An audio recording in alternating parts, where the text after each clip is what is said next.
distinctively different pipe tobaccos. Old Briar, Dill's Best, Model, and Tweed present Martin Kane, Private Eye, starring William Gargan.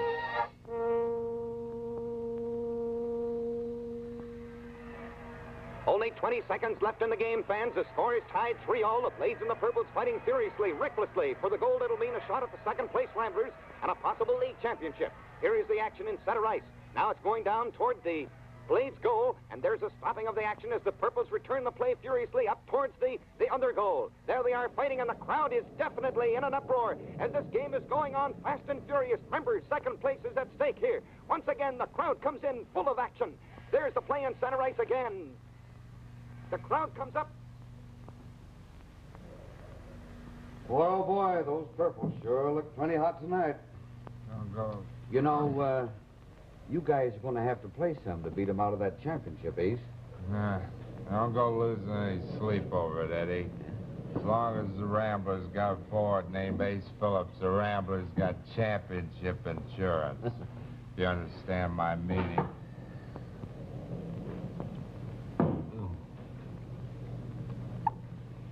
Do it again. Look, Ace, I know it's none of my business, but you've got to play tomorrow night. Oh, stop making noises like a mother hen. Poor Eddie. All right. Never mind the drink, Eddie. Ace isn't staying. Get your hat and coat. You're leaving here. Oh, am I? I hadn't noticed. Come on, get off that bar stool. You got a game to play tomorrow night. Don't worry, baby. Ace will be on that ice. And Ace will see that old Pop Wagner and all his little Ramblers win the championship. Ace will present the old boy with a cup personally. Come on. Keep your hands off me, Murdoch. I'll leave when I get good and ready. Don't hand me that, mister. You're leaving here right now.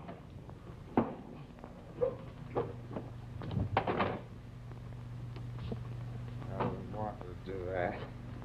Mr. Ching Murdoch. I've been wanting to do that for a long time. Too bad photographers aren't around to catch Mr. Ice Hockey with his face full of splinter. Hey, Ace, don't go out in that weather. Hey, come back here, you crazy fool.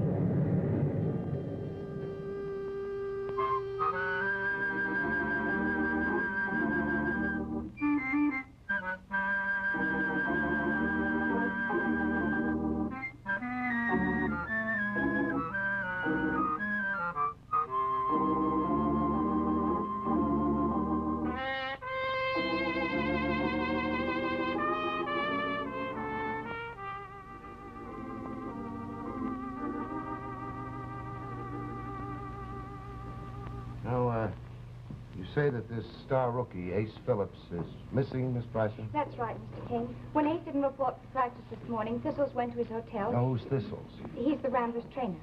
Oh, I see. And what is your interest in Mr. Phillips? None, Mr. Kane. Believe me, I couldn't care less what happened to anyone. But it's Pop Wagner, the owner of the Ramblers, I'm concerned for. Mm-hmm. You see, this championship means everything to Pop. I'm Pop's secretary, and, well, you might say his business manager. I understand that the club is in bad straits financially. Is there any truth to that report? Aye, it's true. Terrible true. I didn't ken how Mr. Wagner is going to keep the Wolves from taking his team lock, stock, and barrel. Mr. Kane, this is Mr. McDonald. I answer quickest to Thistles, laddie. Hello, Thistles. I'm sorry I'm late, lass. Did you tell Mr. Kane the purpose of our visit? Yes, Miss Bryson told me that one of your hockey players is missing. I assume that you want me to locate him by tonight. Aye, that we do. Ace Phillips is a bad one. He's no good right down to his socks.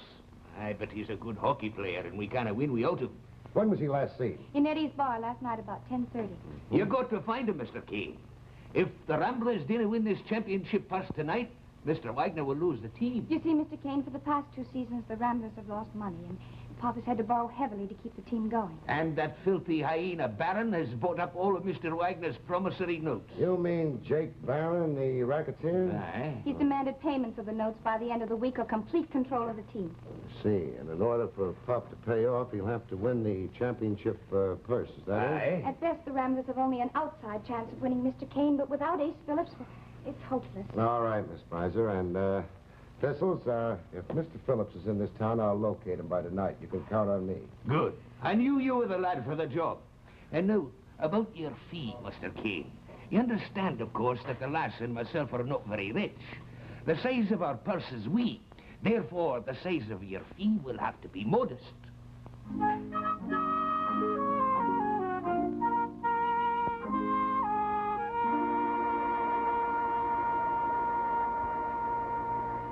Now, look, Pop, why don't you listen to reason? I'm offering to take the club off your hands right now before the game starts. You can walk out of here with 50 grand in your pocket and not a worry in the world. It's just like I told you. I'm not selling the Ramblers to anybody, Baron. Especially you. Okay, sweetheart, it's your funeral. But you know I'm taking that club over this week anyway. I just hate to see you retire broke. I didn't know philanthropy was one of your virtues, Jake. Are you sure you're not worried that the Ramblers might win tonight? Oh, not a chance. That moth-eaten bunch of old men you call a team will get slaughtered. A couple of good body checks, they'll be dragging them off the ice in baskets. Aren't you forgetting Ace Phillips? You know, I wouldn't count too much on the league star center if I was you, Pop. The smart money boys are saying that Ace ain't gonna skate tonight. If you've been tampering with any of my players, Baron, so help me, I'll have the law on you. Take it easy, Pop, take it easy. You're gonna bust an artery. Well, what do you mean by a crack like that? And what do you mean Ace won't skate tonight?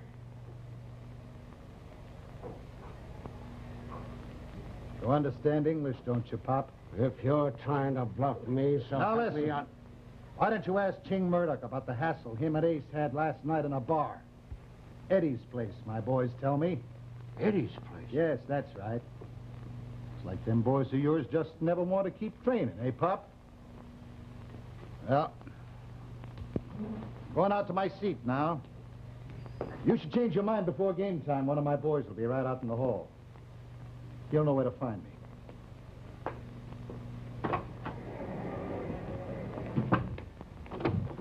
Thistles.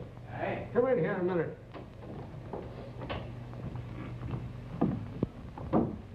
Aye, Mr. Wagner. Thistles, how did Ace Phillips look at practice this morning? I can't say, sir. You see, the lad didn't show up for practice. Well, why wasn't I told about this? Well, we didn't wish to worry you, sir. Elaine and myself.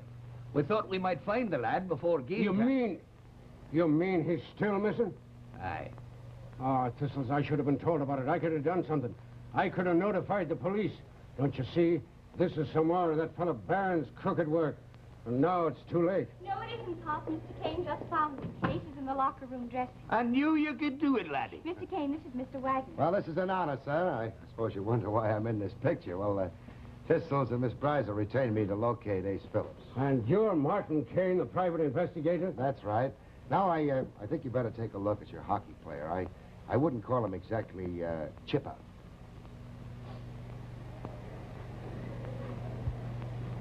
Hey, this is terrible. The lad's got a temperature of 103. I'll be all right. I just caught a little cold. Our star center isn't going to let us down tonight, is he? You looking for another dose what I gave you last night? Oh, you're kidding, Ace. You haven't got guts enough to swat a fly unless he's looking the other way. I'll show you. All right. Now get out of here, Ching. I'll get to you later on. Me? What for? Eddie's place last night. That's what for. I'm fining you $200 for breaking training. Now you get out on that ice. Ace, I'm going to take every cent of that $200 out of your hide. You can count on it. This isn't what I would call team spirit, Mr. Wagner. Well, I'm not worried about Ching's game. He'll play like a champion even if I fine him a whole year's salary. All right, Thistles, how about it? Will Ace be able to play tonight? I don't know, Mr. Wagner. The lad's getting the flu, I fear. No, he's not, son. Just having a little chill. That's enough out of you. Thistles and I'll decide whether you're going to play or not. You want to win that championship, don't you? You should have thought of that before you went on that bender last night, mister. Don't tell me you own a piece of this club, too, Sherlock. Now, you shut up, Ace. Now, Mr. Kane, where did you find him? In a two-bit flop house down by the waterfront. Proprietor found him in the gutter, dead drunk. Hey, it's a wonder the lad hasn't got pneumonia. What is this, anyway, a wake? I can still play the skates off them bums. Just give me a chance to warm up a little. I'll show you. Mr. Wagner, we might let him play the first few minutes of the game. Yeah. Yes, and the minute that we get possession of the puck, we'll put on a six-man press. Pull Ching out of the cage, put every man on the attack, and maybe we'll just be able to take the Purples by surprise. As soon as we get a goal, we'll take Ace out of the game. We'll put in our defensive men, our best defensive men, and we'll try to shut the Purples out. Hey, that sounds like good strategy. Say, Thistles, I think Ace could do with a little pick-me-up. Well, as coincidence would have it, have a wee drop in my locker. It's good Scotch whiskey. No, Thistles, you better give him a drink of brandy. That concoction in the cabinet? That's right. You give him a good stiff shot, then get him out there on that ice. Well, what do you know? Old Mother Hubbard's gonna let her bad boy sneak a drink from the cupboard. You're not my problem, Mr. Phillips, but let me give you a little advice gratis. Play your heart out tonight. A lot depends on it. You're kidding me, Buster. Hello, kid. They're all over my jersey. You're having kind of a nervous night tonight, Yeah, aren't you? then try to wipe it off. Change your jersey. You can't go out in the ice smelling like that in front of them referees. Why, they'd put you off the ice as quick as they got a whiff of it. Here, change your jersey. Good luck. Stuff. Oh. Hey, All-Star, your public's clamoring for you. Game time, 5 minutes. Oh, if only that third-rate loudmouth was playing with the Purples tonight. They'd have to pick his pieces out of the nets with a pair of tweezers. Watch yourself on that ice tonight, Ace. You know I got a big interest in you. Yeah, I heard you got quite an interest.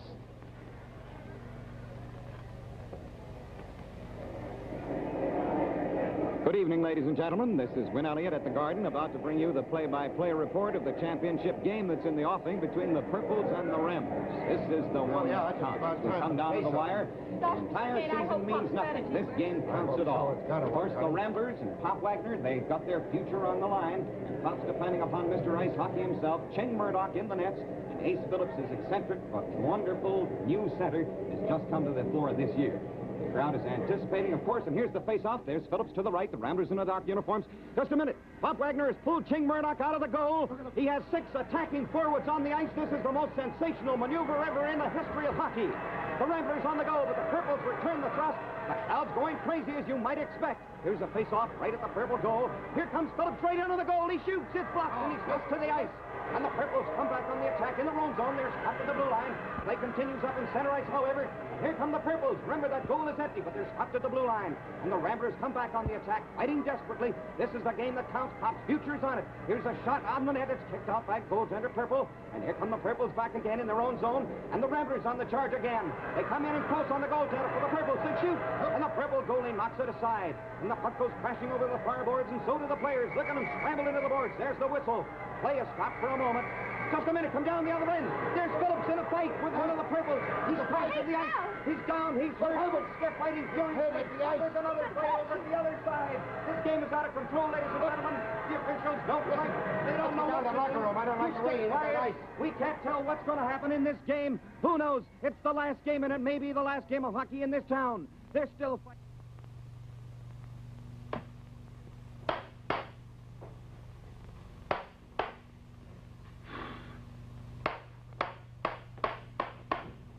Hi, Hap. What's the matter? You going in the junk business or something? Oh, hello, Freddie. No, I'm fixing my radio bowl. I was listening to the hockey match, and this blasted Gil Hickey was on the blink. This was a radio? This is a radio, if you don't mind, mister. Now, what can I do for you, Freddie? Well, you can tip me off to a good mixture. I'm tired of what I've been smoking lately. Well, Freddie, you sure come to the right place. I did? Yes, sir. If anybody inquires about a mixture, I always recommend this one here. Old Briar, the master mixture of rare flavor and aroma. Now, look, Hap, don't sell me. Tell me. All right, Freddie, I will. Old Briar's made from the world's finest imported and domestic tobaccos. Meaning what? Meaning the natural golden brown Kentucky burley, the lightest Virginia tobacco, and the rich imported Latakia. Sounds good. Ah, it tastes good, too. Makes a fellow want to sit back and relax and forget about all his troubles. I could sure use a lot of that, Hap. Ah, and the aroma. Freddie, you'll have to beat the women off at the great big club because they surely go for that old Briar aroma. You sure know a customer's weak points, don't you? Oh, no, you do me harm, Freddie, you do me harm. But if you want a mixture, there's the one for you. Oh, wait a minute, I want to show you something else. Huh? This wonderful old Briar pouch. See how wide it opens up for easy filling? Holds down tight to prevent spilling. It's a good deal. Tell me, Hap, how much is this mixture you're recommending? Well, you're not going to believe it, but I have to tell you, just 15 cents. 15 cents? Only 15 cents. Hap, you have made a deal. Well, thank you very much, Freddie. Come again. Nice to see you. Well, Happy McMann, boy radio technician. This is a radio you're destroying, isn't it? I'm fixing it. All you need is a blaster's license, and you could go into the house-wrecking business. Quiet, please, quiet. Will you have to concentrate? This is a very complicated business.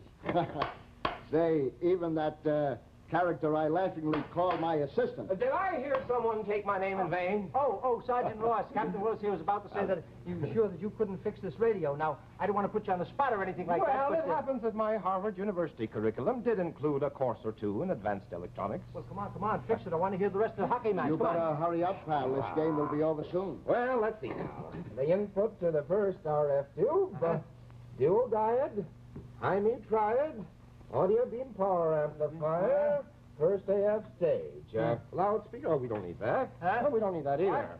All right, very well, Happy. If you'll be good enough to plug this into the wall outlet. Oh, yeah, You mean yes, this Sergeant, pile I of sure junk will. will play? Oh, yes, of course. And so, ladies and gentlemen, another season of ice hockey has come to an end. Although the Ramblers fought savagely, valiantly, they went down to defeat before a younger and stronger Purple club.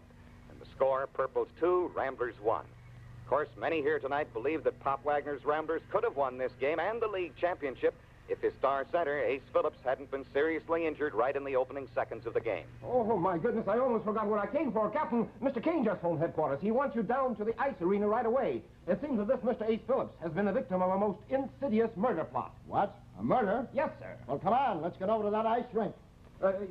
Yes, sir. Well, too bad Ace Phillips was a wonderful hockey player.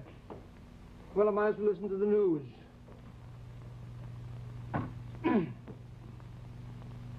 No, I kicked the plug out with my foot.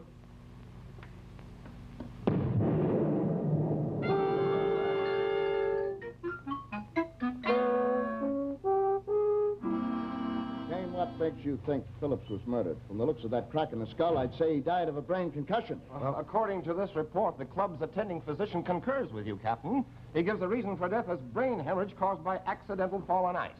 With all due respect to the doctor's report, I think he overlooked the fact that Phillips was dead before he hit the ice. What are you gibbering about, Kane? Doesn't his body give off a distinct odor of almonds? So what? Yeah. Peach brandy. No thanks. Not on the job. Smell it. Smells like almonds. Exactly. A deadly poison has been added to this, enough to kill a regiment. Well, of course, HCN, hydrocyanic acid. Well, there's no mistaking its odor, like bitter almonds. I saw Phillips take 4 ounces of this tonight before he went on the ice. I was here when he drank it. Huh, liquor before a hockey match? Isn't that a bit irregular, Mr. Kane? Well, Thistle and Wagner thought he had a chill coming on. They thought he might have had the flu. Sergeant, I want you to round up everybody who was in this room today. Throw them in the paddy wagon and take them down to headquarters. I'm going to find out who put the poison in this bottle if I have to grill them till next hockey season. Oh, yes, sir. And, Sergeant, put Jake in there, too. He's in the dragnet. He was here. Jake Barron, that will be a distinct pleasure, Mr. Kane. Right. Come on, Kane. I'll have my boys seal up this room, and we'll drop off this brandy at the police lab. Now, why waste time on an analysis, Captain? We know that there's poison in the brandy. Ever hear of police department routine, Kane? Oh, sorry, Captain, sorry. I didn't mean to cut any red tape. Shall we?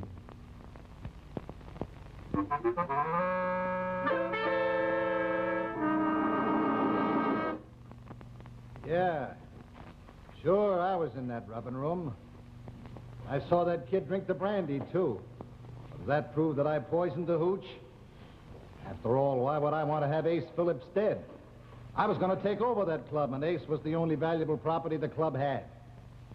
Now, if I was you guys, I'd ask Mr. Ching Murdoch about the slugfest that him and Ace had the other night at Eddie's bar. Yeah, I had a fight with the kid in Eddie's bar. He was on a bender. I was trying to get him out of the joint. We hear that you were fined $200 for that rhubarb chain, and that you threatened to take every nickel of it out on Phillips's hide. Sure I did. I'm not saying I had any love for that loudmouth rookie, but I didn't put the poison in the brandy bottle. Poison isn't in my style of operation, Captain. Now, see here, Mr. Kane.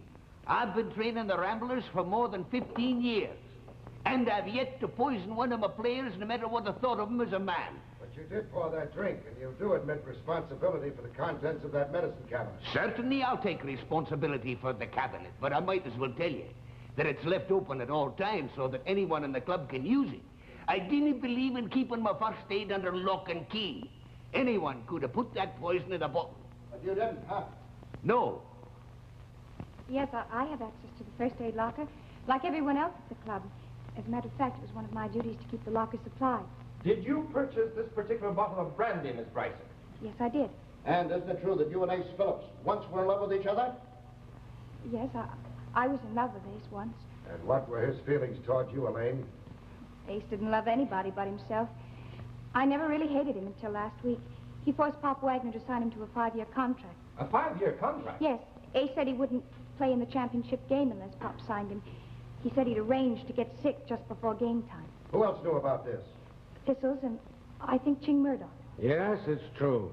Ace Phillips blackmailed me into signing that 5-year contract because, well, he thought he had my back against the wall. That young fella had the instincts of a hungry rat. So you fed the rat a good dose of poison in order to get out from under this contract? No, I didn't. Now that you've lost the championship purse, who takes over the club? Jake Barron? No. Why, rumor has it that you're bankrupt, Mr. Wagner, that Barron bought up your promissory notes. Yes, that's true. But I was in a position... Well, I carried insurance on every one of my players. Ace Phillips was insured for $100,000.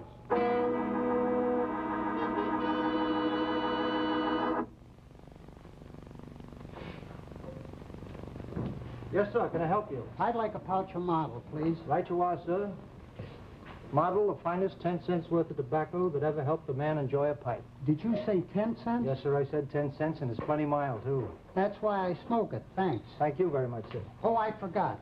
The boss out at the factory wants a can of Copenhagen. Yes, sir. Copenhagen. It's the best made, you know. Thanks a lot. Thank you very much, sir. Come again. Bye. Hello, Hap. Hello, Marty. How's the sergeant and the captain making out on the Ace Phillips murder? Not so good.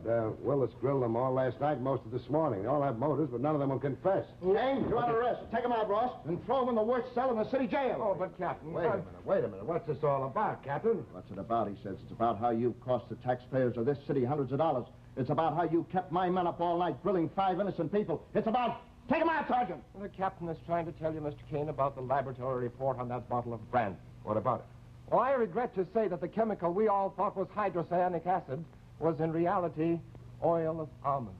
Oil of almonds? Yes, oil of almonds, A genius. perfectly harmless extract, Mr. Kane. But that doesn't make sense. Why would anybody put oil of almonds in a bottle of brandy? I got a better question, Kane. Why do I always go along with your harebrained Kane? You're gonna ruin my career. You didn't release those suspects, did you? Suspects?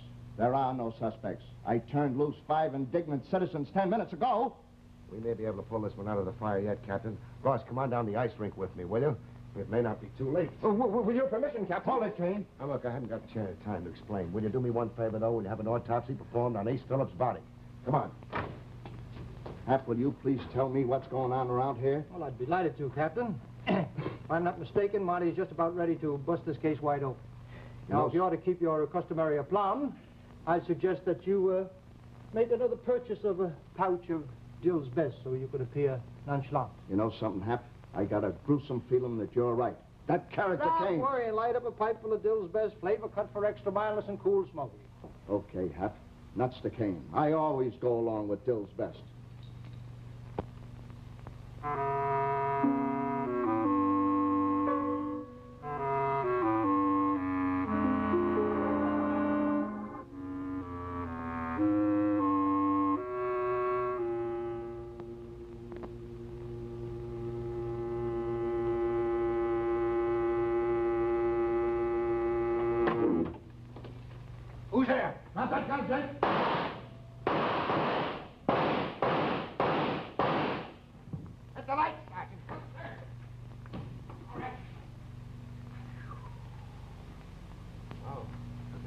closer if we used radar.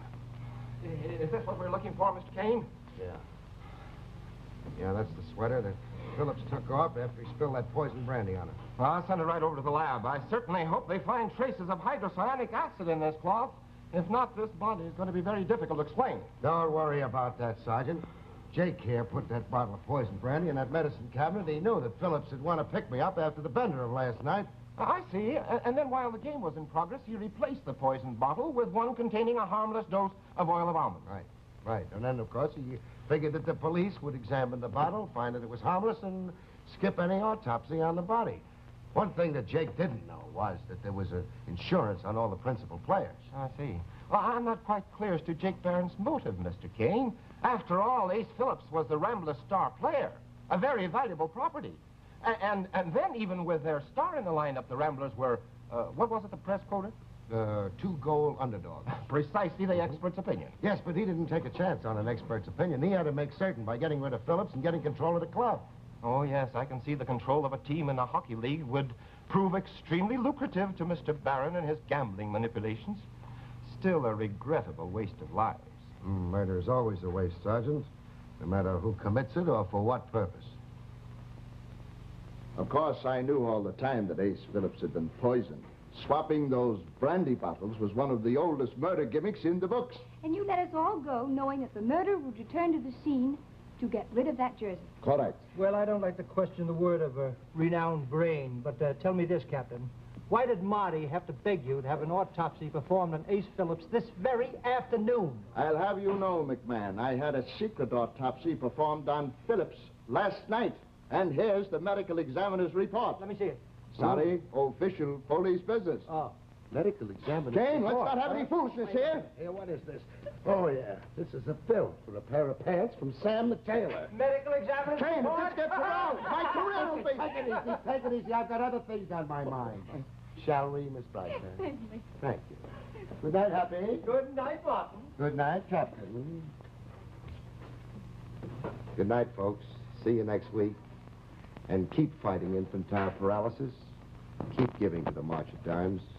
Thank you. Martin Kane, Private Eye, has been brought to you by the makers of those 4 distinctively different pipe tobaccos. Old Briar, the master mixture of rare flavor and aroma.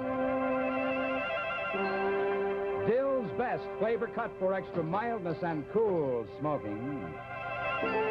Models so high in quality, so low in price. And Tweed, the shaggy rough cut tobacco.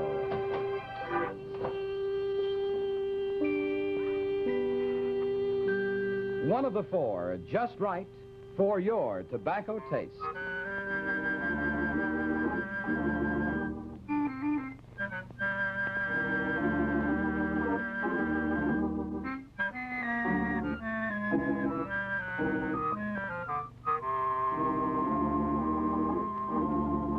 William Gargan also appears weekly in another exciting series of Martin Kane, Private Eye, on radio over another network. Check your local newspaper for time and station.